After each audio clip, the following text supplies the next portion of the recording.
Hey there, it's Kelly Zinkowski, and we're shining the spotlight on Trauma Prevention Month. And we're talking to a former helicopter paramedic with over 35 years of experience in first response. We're going to talk about trauma care, safety, and prevention. With me today is Amy Cantwell, the Mary Washington Healthcare Trauma Education and Outreach Specialist.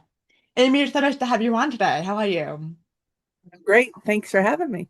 Absolutely. So, like we were saying, you've had a lot of experience responding to traumatic situations with your career as a paramedic.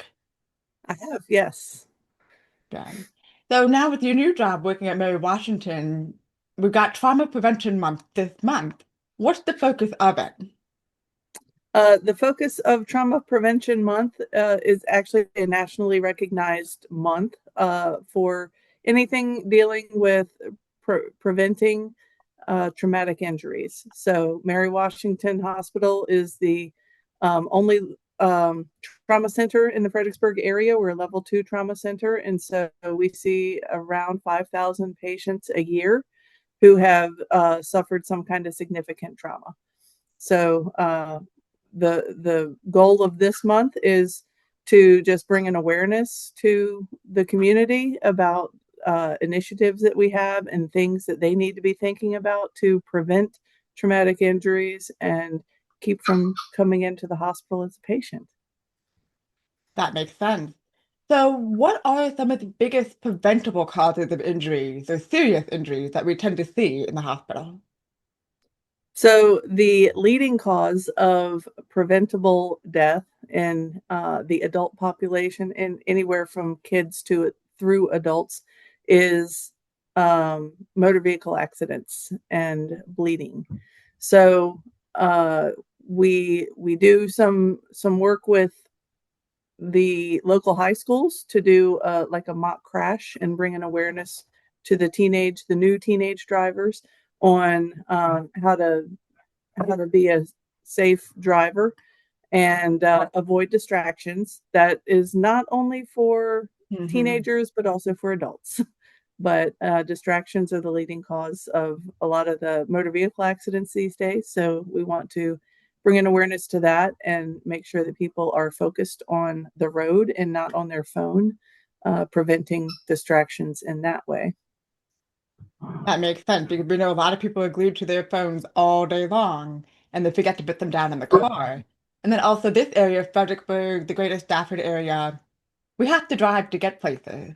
So that's a Absolutely. huge factor.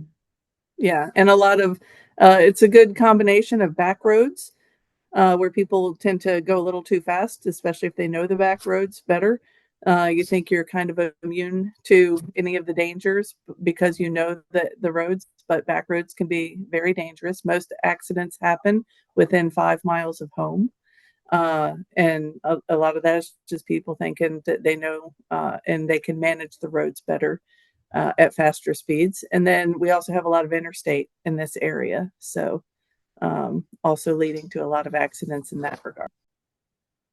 So in addition to reducing the distractions when we're driving, we obviously want to recommend wearing a seatbelt and Yep, importantly for people who have smaller children, car seat safety.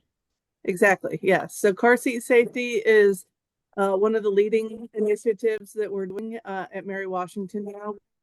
We've just certified 4 of our personnel in the trauma department as car safety seat technicians. So we do car safety seat inspections through the Department of Health. We're now registered as a safety seat check station. So people can come by, get their car seats checked, make sure that they're installed correctly and that the fit is correct on the harnesses for the babies, and when to turn them around, when to move them up to a booster seat, when to have them rear facing versus forward facing, all of that. We provide all of that education and information. We'll do free car safety seat checks. And if somebody is in a position where they can't afford a car seat, we can help them obtain a free car seat through the Virginia Department of Health.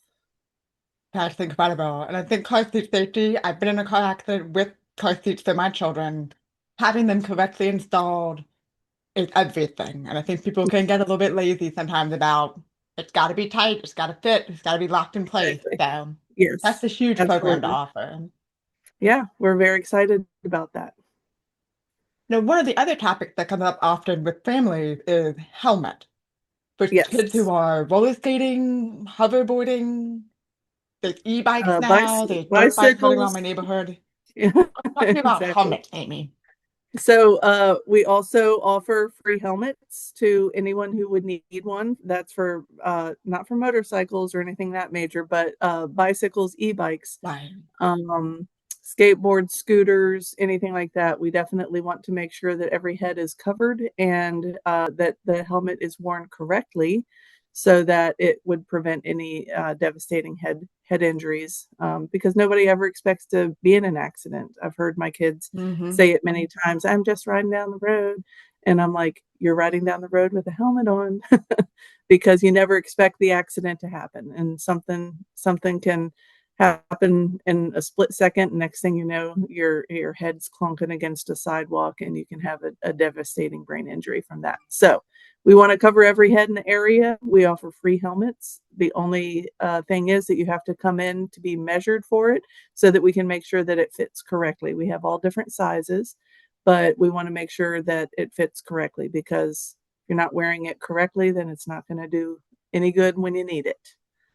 How effective are helmets in protecting the head or the skull if somebody has a major fall?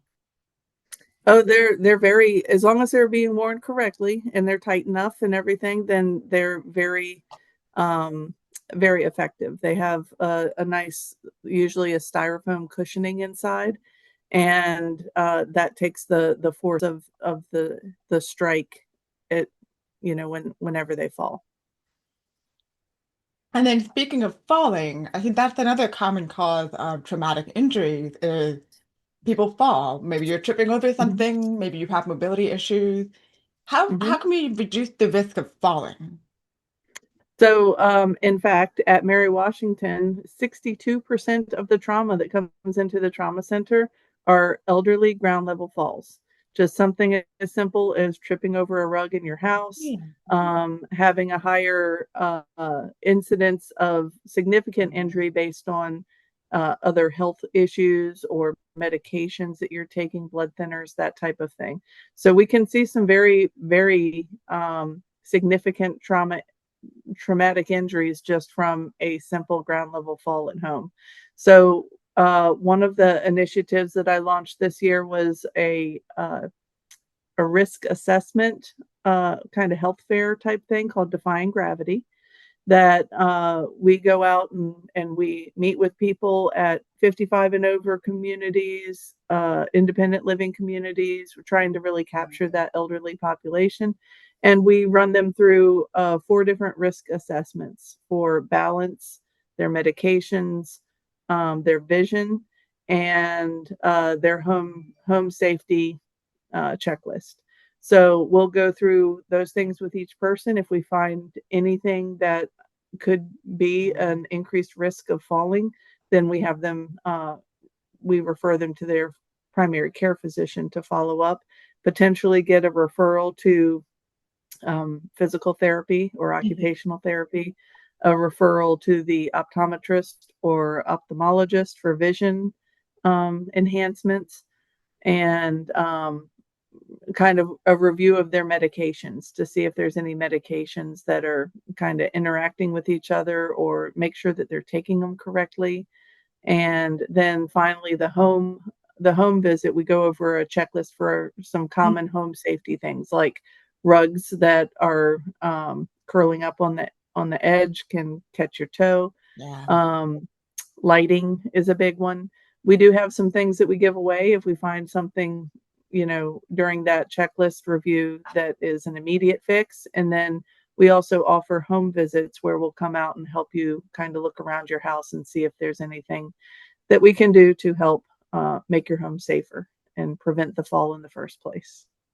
That makes sense. And I think one of the common things we see, especially with advertisements, is bathroom rails, things like Yep. that. I mean, do we see a lot of slipping and falling in showers? I don't know that it's a huge amount, but yes, we see it from time to time. And so those are some of the things that we go over in the checklist is whether your bathroom has like a nonstick rubber mat in the shower to keep that from happening. Handrails are a big thing. Sometimes walking in from the garage, you have a few steps there. If you don't have a handrail, your hands are full of groceries. We do see Hmm. people trip and fall in that regard. Um, so yeah, all of these things will kind of come out and take a look at and help you find some resources to get it fixed. And how would somebody reach out to get involved with that kind of a program? They want to find out if somebody can come visit their home or they want to just walk through it. How do they reach out to you guys for that? The easiest way is just to send me an email. It is amy.cantwell@mwhc.com. You can also check out the trauma page at trauma/mwhc.com. And we have links to everything on there for getting in touch to follow up on any of those initiatives. Perfect. So you said 62% of your traumas are fall related. And then obviously we talked about motor vehicle accidents as well. Is there any other surprising cause of traumatic injury that tends to happen and people might not expect? I think that pretty much catches almost all of it right there. I mean, there's different elements to the motor vehicle accidents as far as whether it's like a Right. bicyclist or a pedestrian, or a single vehicle accident or a multi-vehicle accident. But yeah, lots of different subcategories, but for the most part, those two categories catch almost all of the trauma. That's incredible. So, Amy, you've got over 35 years of experience working with traumatic injuries. How did that change the way you approach your own safety and your family's safety?